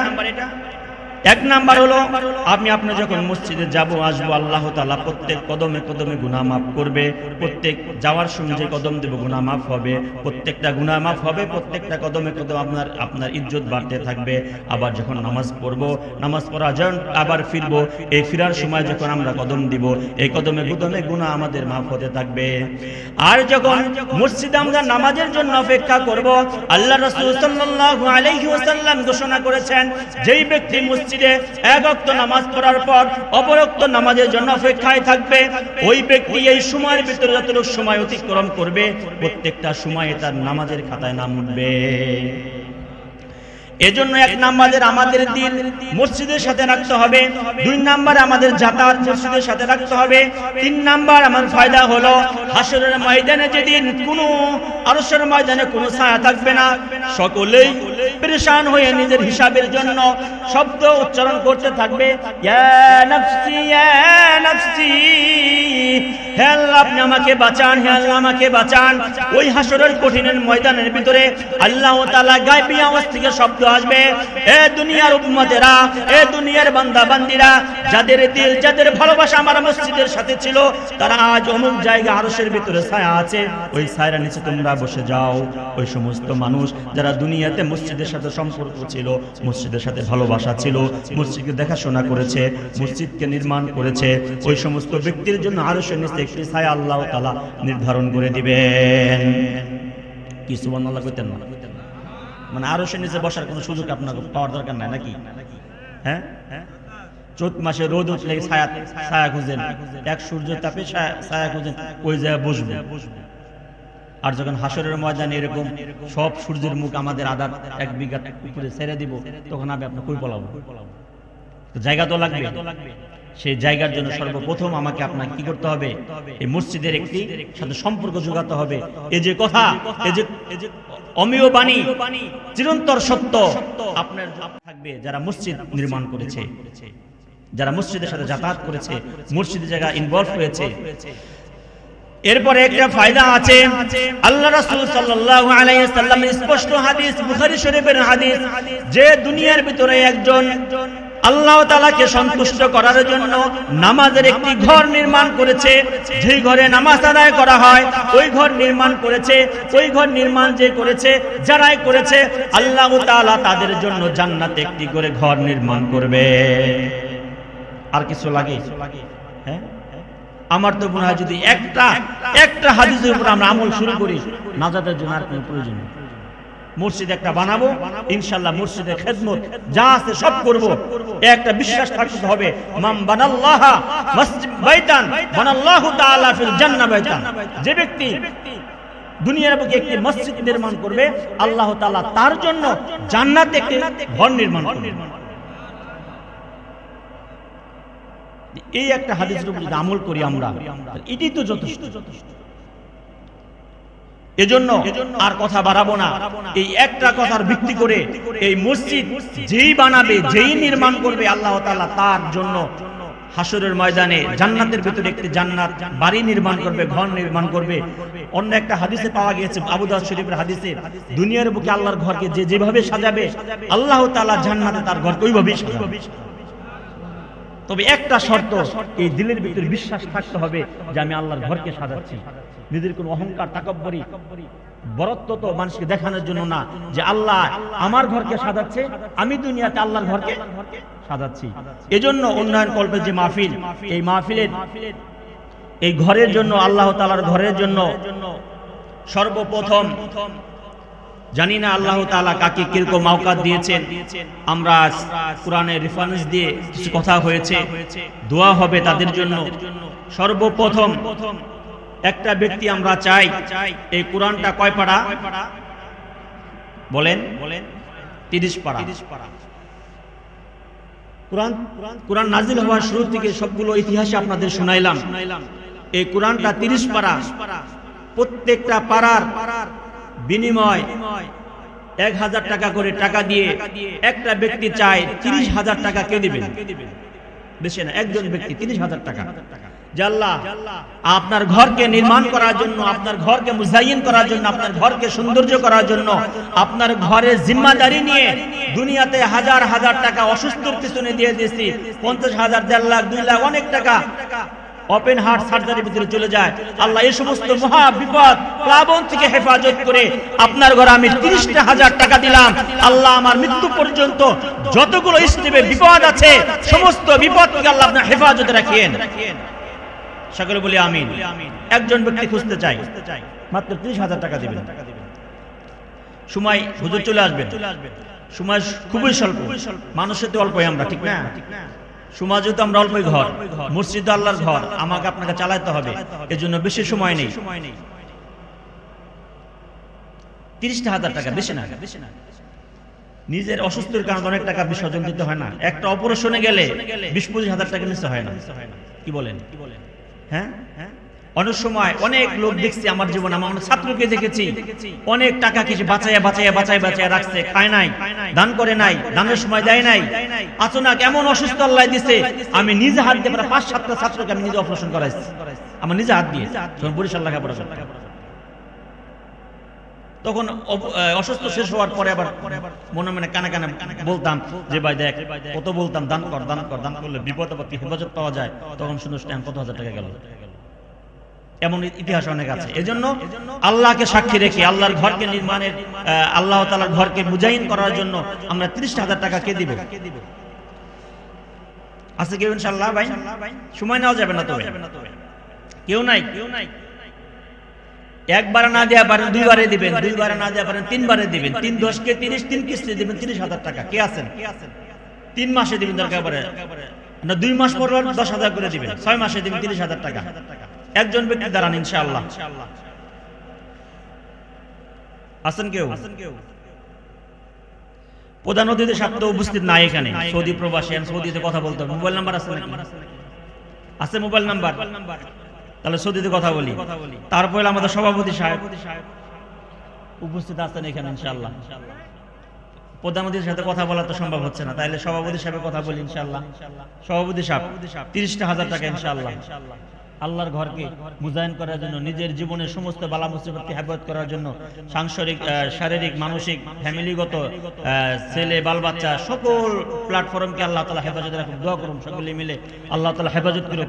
সকলে বলি আমিন। কি বলেন সভাপতি সাহেব? ইনশাআল্লাহ আল্লাহ ইনশাআল্লাহ কবুল করুন। আল্লাহ সকলে একটু দোয়া করেন, জিকির করেন, লা ইলাহা ইল্লাল্লাহ, লা ইলাহা ইল্লাল্লাহ।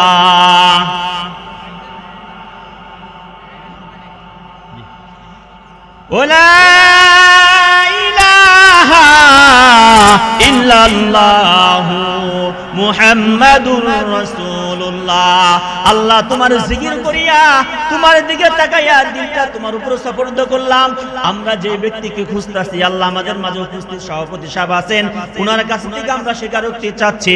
আল্লাহ আপনি তার দিলটা নরম করে দেন, তার মনটাকে বুঝাইয়া দেন। আল্লাহ তার বিপদ আপদ থেকে হেফাজত করার জন্য, আল্লাহ সারা জীবনটাকে সুস্থভাবে থাকার জন্য, আল্লাহ ডায়াবেটিস নামক সমস্ত রোগ থেকে হেফাজত করিয়া, আল্লাহ সভাপতি সাহেবকে সর্বদিক থেকে আল্লাহ জানে মালে বরকত দিয়া, তার মনের থেকে তার মুখ থেকে আমরা স্বীকারোক্তি নিতে চাচ্ছি। আল্লাহ আপনি কবুল করেন। সকলে বলি আমিন। সকলে লিল্লাহি তাকবীর। আল্লাহ সভাপতির মনটাকে আল্লাহ আপনি ফেরেশ করে দেন। হয়তো উনি 20,000 25,000 টাকা দিবেন, আমরা হয়তো আর 5,000 টাকা বাড়াই আমরা 30,000 টাকা দাবি করছি। আল্লাহ আপনি সভাপতি সাহেব কাজকে মাহফিলের জন্য, আল্লাহ আপনি মসজিদের জন্য কবুল ও মঞ্জুর করে নেন। আল্লাহ মসজিদের সেবার জন্য, মসজিদের খাদেম হিসাবে আল্লাহ আরো সামনে আপনি ছায়া দিবেন। আল্লাহ যেদিন কেউ স্থান নিতে বসতে পারবে না, সর্বপ্রথম ছায়াটা যেন আমাদের সভাপতি পায়। সকলে বলি আমিন।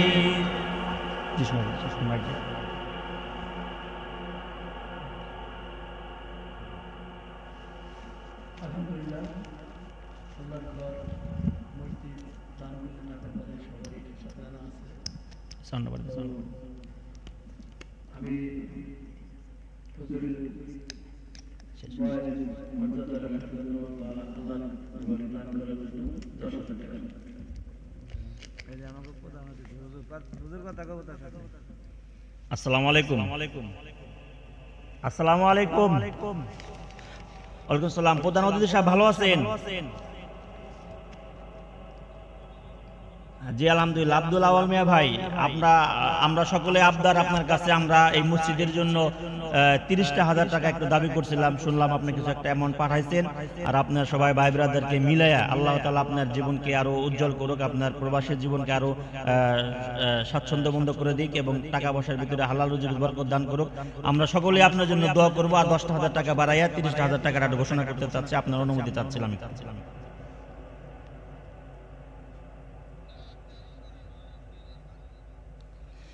সকল লিল্লাহি তাকবীর, লিল্লাহি তাকবীর। আল্লাহ তাআলা আব্দুল আওয়াল মিয়া ভাইকে, প্রবাসীর জীবনকে আল্লাহ তাআলা আরো উজ্জ্বল করে দিক। হালাল উপার্জনের ভিতরে আল্লাহ তাআলা লাখ লাখ টাকা ইনকাম করার তৌফিক দান করুক। তার মা বাবাকে সুস্থ রাখুক, তার ছেলে সন্তানকে সুস্থ রাখুক, তার উপার্জনকে আল্লাহ তাআলা আরো বরকত দান করুক। সকলে বলি আমিন। আমাদের আব্দুল আওয়াল ভাই 20,000 টাকা পাঠাইছেন। তারপরে আপনাদের দোয়া শুনে, আমাদের কথা শুনে আরো 5,000 টাকা স্বীকার করছে। আমরা তার জন্য দোয়া করি, আমরা তার জন্য দোয়া করি। আল্লাহ তাআলা তার মনের নেক আশাগুলোকে পরিপূর্ণ করুক। সকলে বলি আমিন। ঠিক আছে ভাই, ইনশাআল্লাহ আপনার জন্য দোয়া করব। ইনশাআল্লাহ আমরা একটু আগাতে সামনে দিই ইনশাআল্লাহ।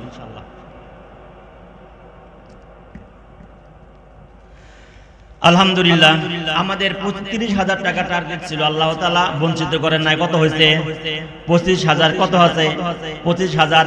আমার বাবা একটা ঘটনা কইত, এ বনেতে ভাগ নাই ভাবিও না মনেতে, বড় বড় বাঘ থাকে ছোট ছোট বনেতে। এ বনেতে ভাগ নাই ভাবিও না মনেতে, বড় বড় বাঘ থাকে ছোট ছোট বনেতে। মাশাআল্লাহ, 25,000 টাকা থেকে 10,000 টাকা নগদ পাঠিয়ে দিয়েছেন, আর 15,000 টাকা পাঠাবে। আমরা তার জন্য দোয়া করব। এর পর্যায়ে আমরা বলেছিলাম 30 পারা কোরআন শরীফ কয়টা ভাগে বিভক্ত? 30টা পাড়া বিভক্ত। এই 30 পাড়াকে আমরা সুলুসাইন ভাবে সুলুস আমরা নিয়েছি, 3 খণ্ডে নিয়েছি। 1 নাম্বার খণ্ডে 10 পাড়া, 2 নাম্বার খণ্ডে 10 পাড়া, 3 নাম্বার খণ্ডে 10 পাড়া। আমরা এখান থেকে 3টা লোক চাচ্ছি আল্লাহর ঘর মসজিদের জন্য 10,000 করে 3টা লোক দাঁড়াবেন। আসেন কেউ? 10,000 করে 3টা লোক দাঁড়াবেন। আল্লাহ তাআলা হাসরের ময়দানে তাদেরকে জান্নাতের নিচে, জান্নাতের ভিতরে আল্লাহ তাআলা একটি ঘর নির্মাণ করার সুযোগ করে দিবেন। এজন্য উদাত্ত আহ্বান জানাচ্ছি। 3 লোকের মধ্যে থেকে একজন পাইছি। আমাদের আজকের মাহফিলের সম্মানিত সভাপতি সাহেব জনাব মোহাম্মদ জহিরুল ইসলাম বাবুল 10,000 টাকা দিয়ে সকল চিল্লায় বলি সুবহানাল্লাহ। আমরা একটু তাকবীর দিতে পারবো তার জন্য? লিল্লাহি তাকবীর, লিল্লাহি তাকবীর। আল্লাহ তাআলা জহিরুল ইসলাম ভাইকে আল্লাহ তাআলা আপনার হায়াতে বরকত দেন, মালের দিকটা বরকত দেন, জানের দিকটা বরকত দেন, ইজ্জতের দিকটা বরকত দেন, কামার দিকটা বরকত দেন, সেহাতের দিকটা বরকত দেন, বাল বাচ্চার দিক দিয়ে আল্লাহ তাআলা হেফাজতে রাখুন, চাকরি জীবিতে আল্লাহ তাআলা বরকত দেন। আল্লাহ তাআলার কাছে আমরা দোয়া করব। 10,000 টাকা একজন পাইছে, আর একজন চাই 10,000 টাকা। আমরা দোয়া করব 10,000 টাকা আর একজন চাই। সভাপতি সাহেব 5,000 টাকা নগদ দিবেন, আর 5,000 টাকা বাকি। আমরা 2জন ব্যক্তি চাই 10,000 করে। এক নাম্বার আমাদের আজকের সভাপতি জনাব মোহাম্মদ জহিরুল ইসলাম ভাই রাজি হয়েছেন। আর একটা লোক চাই, কে আছেন এখান থেকে নিজের মাকে যারা দুনিয়া থেকে হারাইছেন?